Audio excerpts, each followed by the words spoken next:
يستعد الفريق الأول لكرة القدم بالنادي الأهلي لخوض المباراة القادمة في بطولة الدوري المصري الممتاز بعد الفوز على المقاولون العرب ب4 أهداف مقابل هدف في الجولة ال34، ويتبقى للنادي الأهلي 3 مباريات مؤجلة أمام كل من حرس الحدود وبيراميدز والمصري البورسعيدي.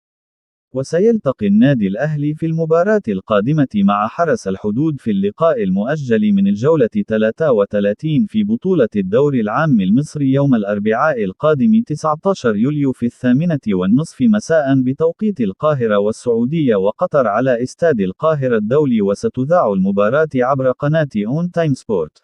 ورفع النادي الأهلي بطل الدوري المصري رصيده للنقطة 81 منفردا بصدارة ترتيب جدول المسابقة، بينما يتواجد فريق حرس الحدود في المركز ال18 والأخير برصيد 24 نقطة.